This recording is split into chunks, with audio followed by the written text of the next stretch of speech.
All right. Hello and welcome to how to review the literature, develop research questions, and write a research proposal, all in a brief 30 or 40 minutes, chapters 4 and 5. So just to give you an overview, we're going to start by talking about research questions in general, a little bit about the literature review process. Then we will get into what constitutes an APA-style paper, the different pieces and parts of a research paper, and at the end we'll talk about research proposals. So you have at this point already started developing your research ideas and your research questions, and you can get research and ideas and questions from various sources. So observations from everyday life, or by theories. So looking at past research, what theories might predict about the world. And recall we talked about this idea that a theory is sort of an explanatory system that organizes and describes how things operate, processes, and the like. So you may have a theory that leads you to generate a specific hypothesis, which we'll talk about in a minute. When we talk about theories, theories can be used to sort of integrate and summarize knowledge, as I mentioned, but they can also guide research. They can be sort of what we would say is generative. So, for example, the social learning theory suggests that people can learn various behaviors through observation. And we might use that theory to make the prediction that students in the classroom might learn a particular skill by observing an adult engage in that skill. And in that way, the theory can be used to generate predictions, research ideas. Now, where do we get this information? Typically, we get this information from published books. Often, more research-oriented published books are going to be edited books. So not sort of like the book you might be used to encountering, where a single author writes the entire book, but in an edited book, the book itself is about an overarching topic with individual authors writing chapters about various aspects of that topic. So you could imagine a book on aggression where the first chapter is about aggression in general. The second chapter might be causes of aggression. The third chapter might be aggression in child and adolescent context, and each chapter is written by a different author. Journal articles are primary sources of information, so these are published research studies. And your book talks about a source of information as a computer database. That's sort of an outdated way of thinking. Journals are typically, traditionally sort of paper-based, sort of like magazines that show up at your office. But these days, most, if not all, journals are completely available online and through computer databases, so it's sort of apples and oranges. One thing to know about journals, peer-reviewed journals go through a rigorous evaluation process. So the idea of peer review is that, let's say I write a research paper and I would like to get it published. I could publish this on my blog, and technically that is out there in the world, but it wouldn't necessarily be considered as rigorous as a peer-reviewed journal because of this evaluation process. So if I submit my article to a peer-reviewed journal, what happens is the editor of that journal reads the paper and also sends it out to three experts, three to five, sometimes two, but no more than that. Sends it out to experts in the field, and they actually read through the paper and provide feedback and decide whether or not it is methodologically sound.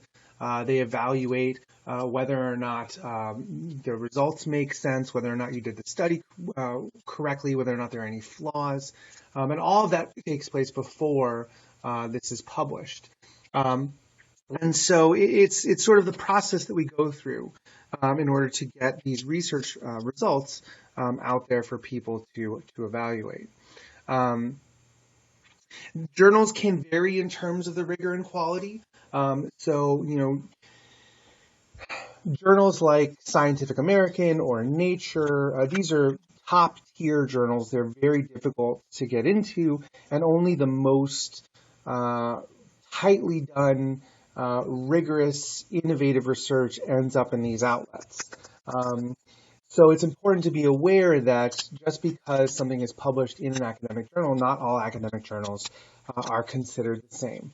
And so something that's published in a lower tier journal, it is easier to get into. And so therefore, those kinds of articles might not be as rigorous or might have more flaws to them, those kinds of things.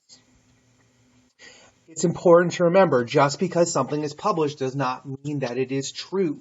When we talk about research, and we'll talk about this later on in the course, all of the claims that we make, especially when we're talking about quantitative research, are probabilistic claims. We're saying it is likely that this is the case, but it is still possible that we are wrong. Just because something is published doesn't necessarily make it true.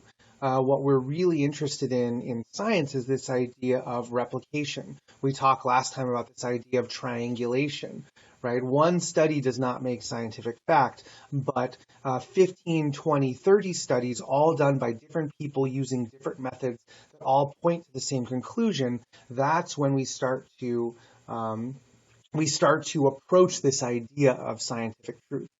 So just be aware, just because you read something in a journal article doesn't necessarily make it true. Journal articles are retracted periodically when there are flaws that have been found. Now, with quantitative research, we're going to conduct our literature review before the study, typically. And when we do this, there's a couple things we want to know. We want to make sure that we're not redoing something, right? So you want to make sure that someone hasn't already done research to address your research question. This will help to inform your research question. So, one thing I'll talk about in this course is that, the development of research is sort of an evolving process. And so you may start with your research question and maybe your hypothesis as you have it now. And then as you read journal articles, which we'll start doing this during this unit, as you read these journal articles, you will learn more, and that learning more will inform and probably change and evolve your ideas and your research questions. Looking at past research can be very helpful in designing a study, right? So you may find an article that's similar to the question that you're asking, and they have a method that they use to assess that question, and you can use that methodology. So previous research is really useful in that regard. You can also help to inform research questions by identifying methodological problems. So you might find a study that acknowledges in their discussion section some limitations. Well, we had a limitation here because we had non-equivalent groups. We couldn't randomly assign people. We didn't randomly assign people to conditions. And so perhaps your research might address that methodological problem and see if you can replicate that pattern while fixing this problem here. You can identify appropriate data collection instruments. So how you actually collect your data, right? We talked about this idea of operationalizing your variables, the concrete procedures that you use. You can find information about all of these things in the existing literature. Now, with qualitative research, previous literature is used in a slightly different way. So we're understanding why we're doing the study in the first place. It helps to sort of put together this research question and helps to sort of put a framework in place of how you're going to think about the phenomena that you're interested in documenting and studying. But at the end of the day, much of the focus of the literature review for a quantitative study can be applied to qualitative research. You still want to know what's been done out there. You still want to know, what kind of procedures other people have used. And so literature review functions in more or less the same way, although your book sort of thinks it's a little different. Now, where are we going to find this literature? And we'll talk about starting this week. I will post a video sort of going over how to find information. Books in the library, edited books are a really good place to get a general overview of the research topic, especially, for this class, not so much, but, if you're talking about a thesis or a dissertation, and you want to go from zero to knowing quite a bit about a particular topic, finding an edited book that's going to summarize all of the literature on a particular topic is going to be really helpful sort of to bring you up to speed. Review articles are also very good for this. So I'm not entirely familiar in the education journals, which journals publish review articles, but a review article does not present any new research findings. A review article summarizes and organizes existing research, and then typically it follows this pattern. This is what we know, and at the end of the article, now here's what we don't know and what we need to investigate. So review articles are really good for this. Where you're going to find this information is through computer databases. So ERIC, PsycInfo, and SocIndex are the three primary databases that we're going to use to look for research studies. And I will post a video this week for this unit that shows you how to use these systems.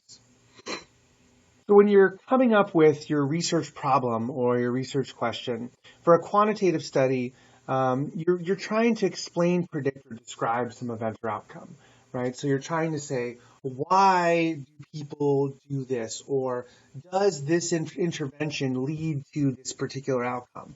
Or does X cause Y, right? For a qualitative study, we're more interested in sort of a process or a phenomena. What does this phenomena look like? What happens when you shut down a school and kids have to move to different schools? Like, what happens to those people? What does this phenomena look like? And then, of course, mixed is going to be a mixture of both. Now, for quantitative research questions, they can be descriptive, causal, or predictive.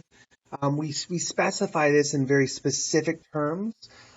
So we want to be very specific when we're developing our research questions. So, in your research question, you want to include information about maybe who the target population will be, who are the participants, what materials or measures are going to be used in the study, what variables are you going to be working with, and what question are you asking about those variables. So, for example, what effect does playing football have on fifth grade students' grade point average during the football season? Now, notice how specific this is. I'm not saying does football affect grades, right? That's close, but it's vague, right? You want to be specific. We're talking about fifth grade students, grade point averages during the football season, right? This is the question we're asking. For a qualitative research question, again, we're asking about processes, we're asking about phenomena, right? So what are the social and cultural characteristics in successful schools where students and teachers get along and students work hard to achieve, right? So, this kind of research question, sort of asks the study to go to find a school where they're successful, and you find all of these criteria, and then to really sort of try to identify what is going on at this particular school that may be leading to these particular outcomes.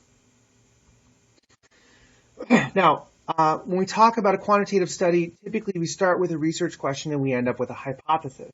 And a hypothesis is a specific testable prediction about the variables that you are interested in investigating. So typically this is sort of like your answer to the research question. It needs to be empirical. We talked about this. It needs to be it needs to be possible that you can investigate this.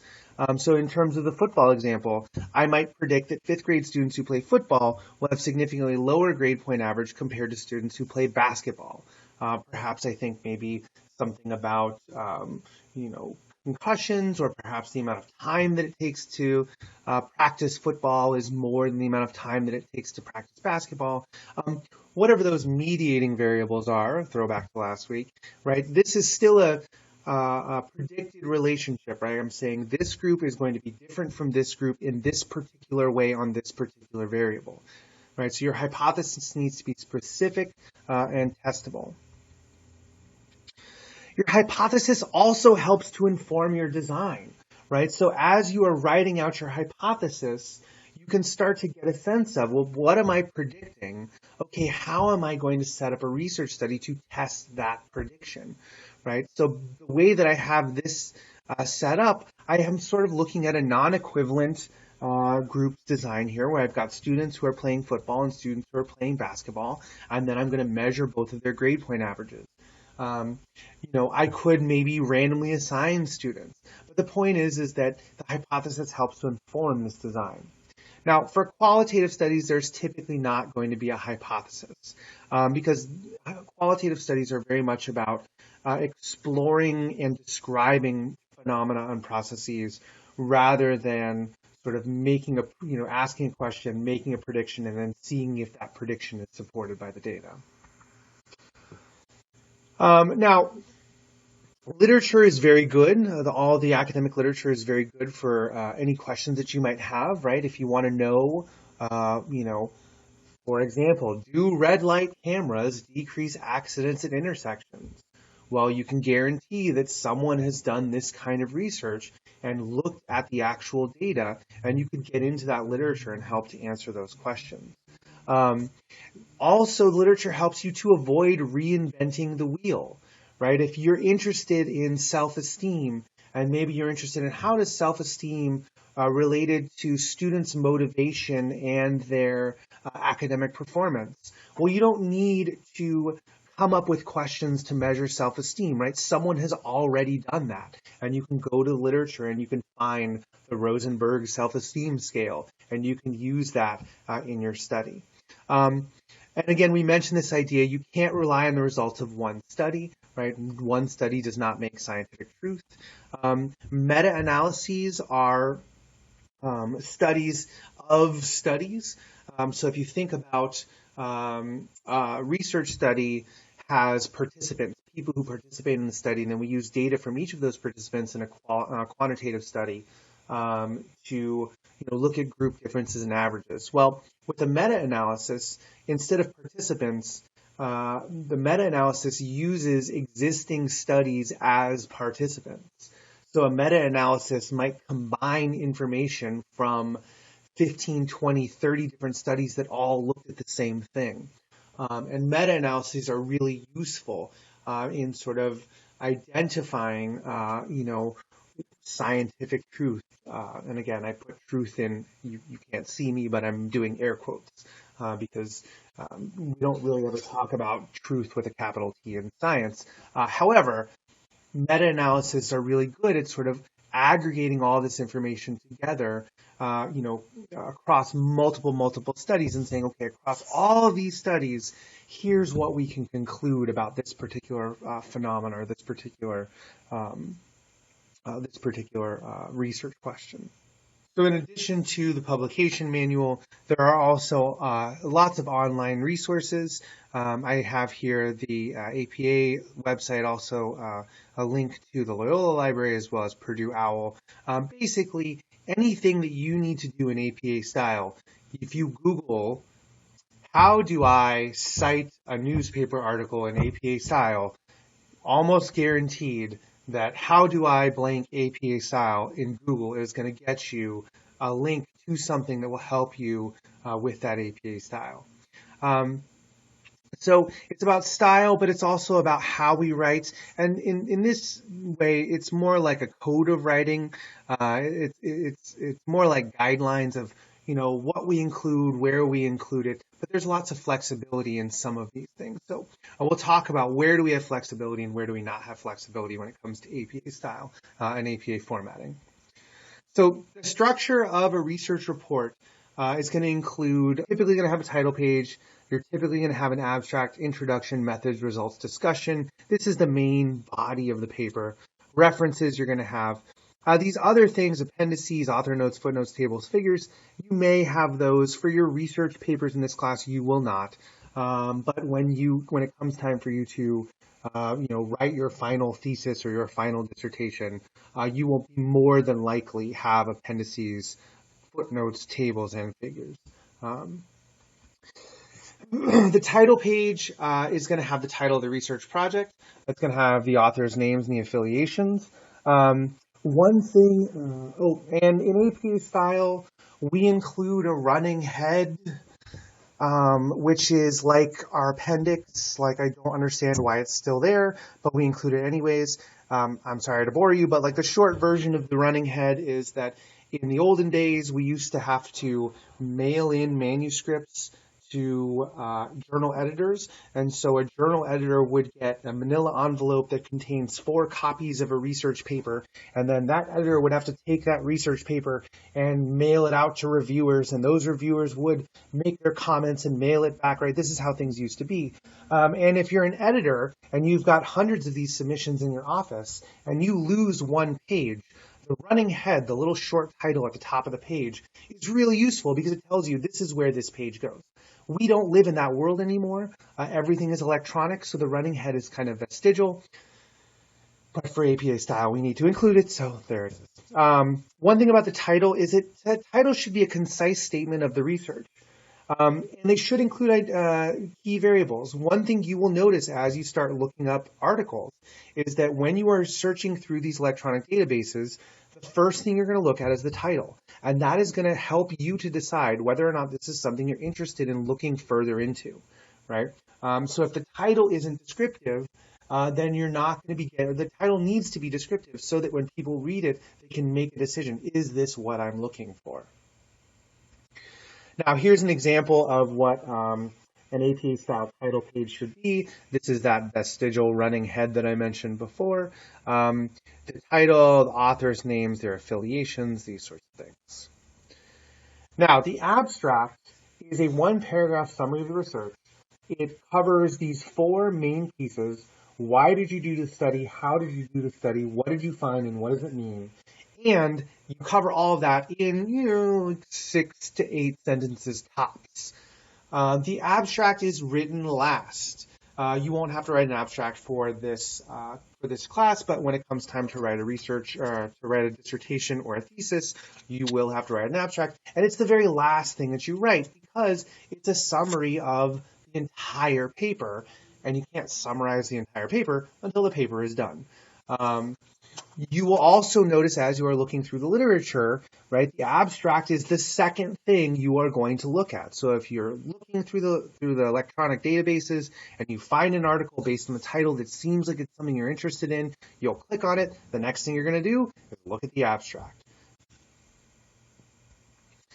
Research paper is going to have an introduction. The first part of the paper is going to be the introduction. So you got the title page and the abstract. The introduction is going to introduce the problem that's being studied. So here's the problem, here's the research question, here's why it's important. And then you're going to go through and describe the relevant background literature. That's ultimately going to lead the reader to the hypotheses. You can sort of think about an introduction as a stepping stone path, right? You need to take your reader by the hand and you need to explain to them, okay, here's why we're doing this study. And here's all of the studies that we've read that help us to address this question of why and what these variables are and what they mean. And all that leads down to the end so that by the time the reader gets to the end of the introduction and they get to your hypothesis, assuming you're doing a quantitative study, that hypothesis should make sense to them. You say, because of X, Y, and Z, we predict this. And the reader understands what X, Y, and Z is and how they're related based on this introduction.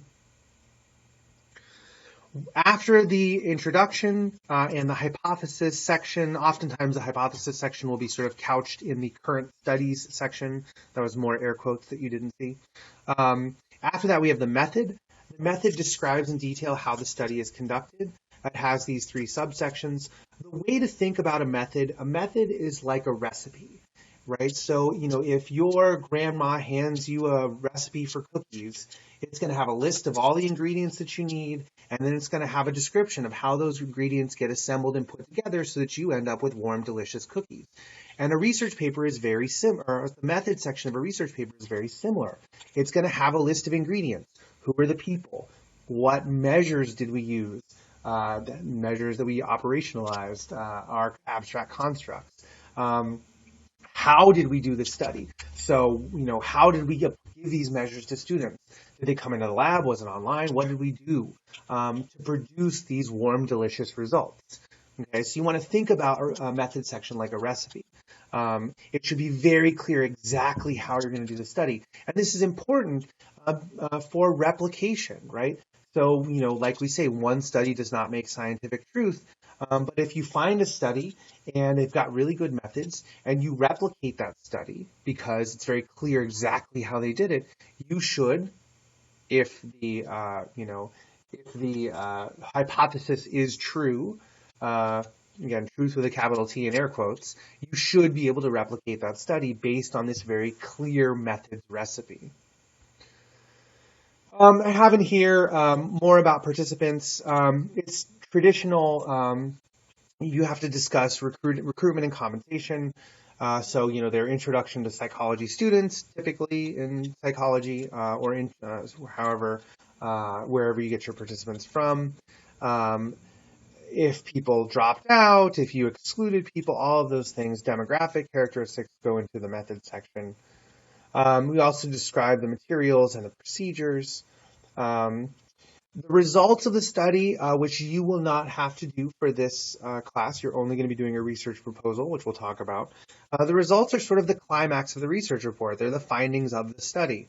You can think in your introduction, when you're writing your introduction and you're saying, this research found this, and then you cite that research, right? You're going to cite that research to tell your reader, like, hey, if you want to know more about this, or if you want to see if what I'm saying is true, you can go back to this source and you can read it for yourself, right? This is sort of the function of these citations. And the results are people actually creating knowledge and creating information. When we talk about the results, we're going to refer back to the hypothesis. We'll talk about plain English, what your analysis actually mean. So when and if, I am not sure if you're taking statistics or not, but when and if you do need to take statistics, one of the most important thing about statistics is the plain English. Like, what did the results actually tell me about the way the world is or about my hypothesis? I have in here, so you're going to, in the results section of the paper, and you'll read this as you read through these articles.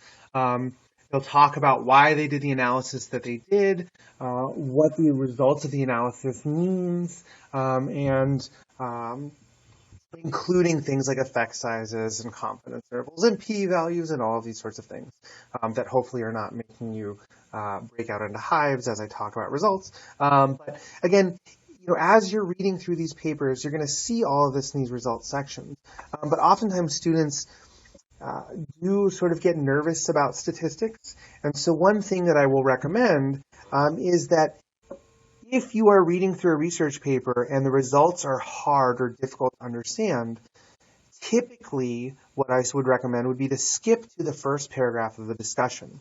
Because in a well-written paper, the discussion section, the first paragraph or so of the discussion section, is going to contain a clear and concise summary of the results of the paper. And it's going to be a summary in plain English without all the numbers and the T's and the P's and the F's and the ANOVAs and whatever.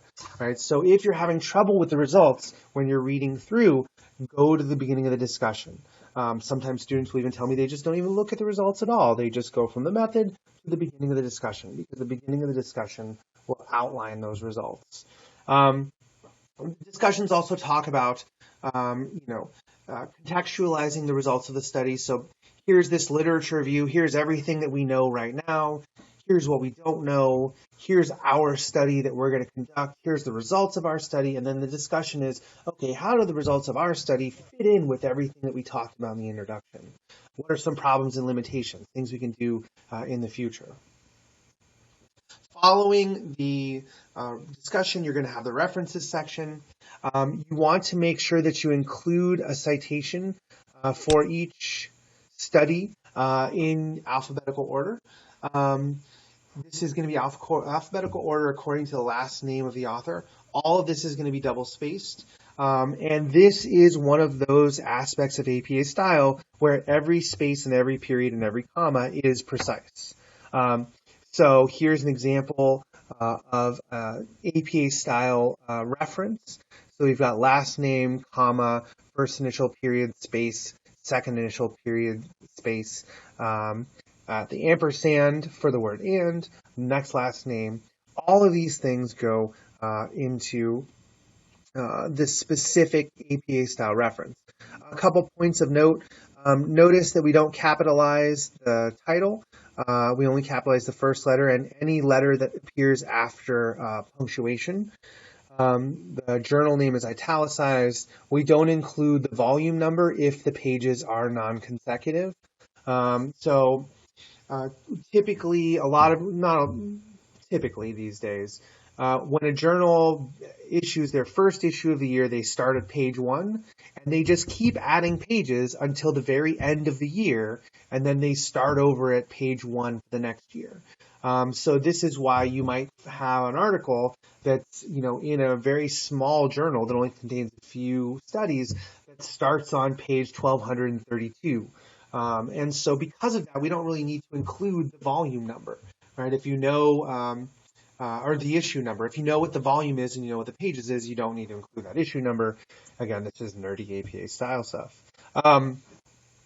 Now, one thing to know is that if you have a reference in your references section, you also need to include that in-text citation in the body of the work somewhere.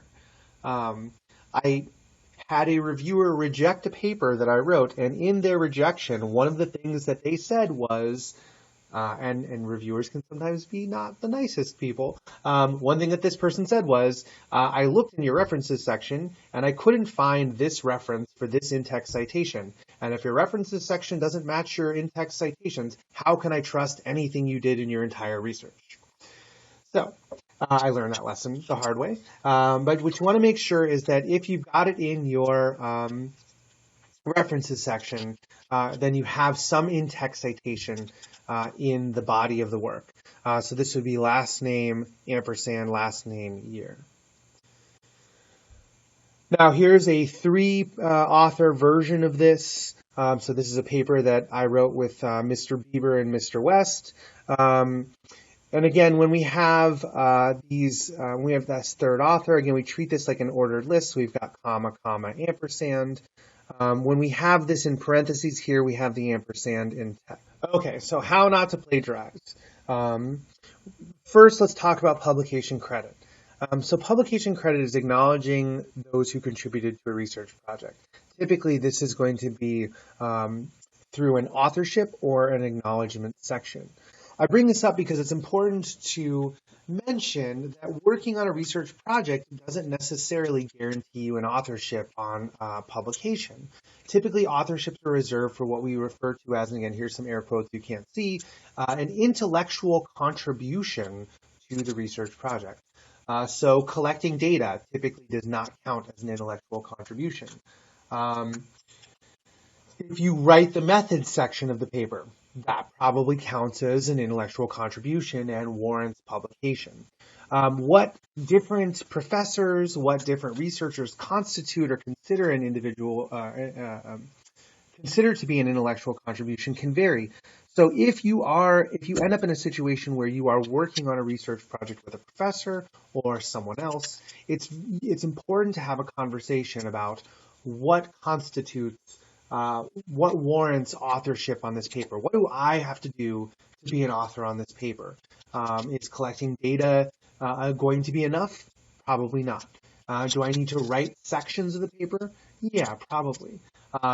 What if I came up with a study idea on my own and I put together the materials on my own? Does that count as an intellectual contribution? It might or it might not. But again, the key here is if you end up in that situation, you want to make sure you have that conversation in advance.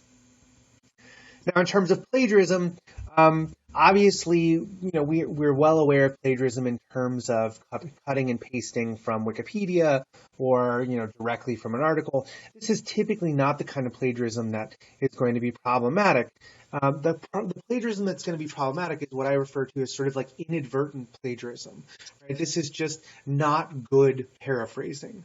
Having your words too close, too similar, in a similar order to the original article.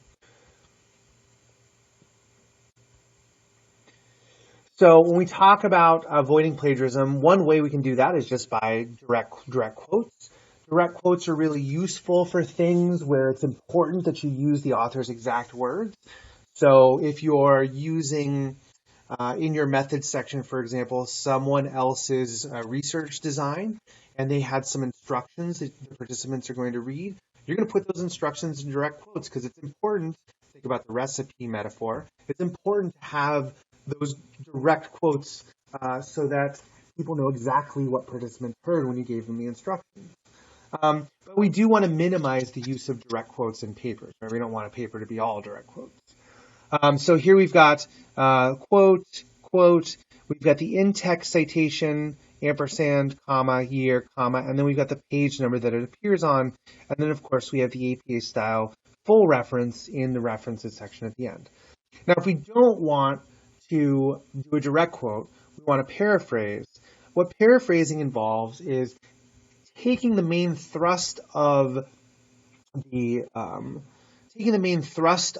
study. When we paraphrase, the idea behind paraphrasing is we want to keep the information while putting it into our own language, our own structure, our own voice.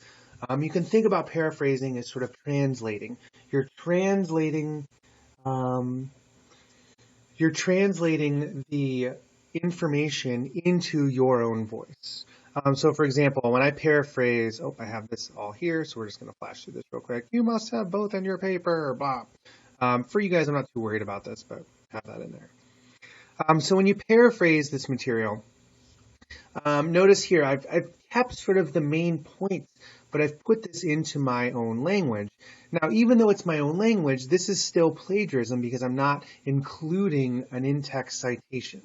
So by adding this in-text citation here, I've sort of removed the inadvertent plagiarism just by paraphrasing it but not citing it. Notice here I've got two different versions of this. So I've got the in-text citation at the end of the sentence versus the author's names at the beginning of the sentence. A couple things to note about this. Actually, a lot of things to note about this.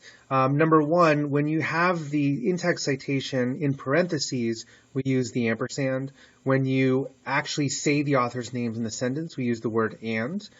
Notice that I don't have the year here. And part of the reason why I don't have the year is because the second time you make a reference within a paragraph to the same study, you don't need to include the year. If this had been the first time I had said this, Kasten and Keikel, then I would have included parentheses 1996. One point of note about just sort of style and writing, typically we prefer to have the in-text citation in parentheses at the end of the sentence. And the reason is when we're writing about research, what we would like to do ideally is make the research itself the subject of the sentence.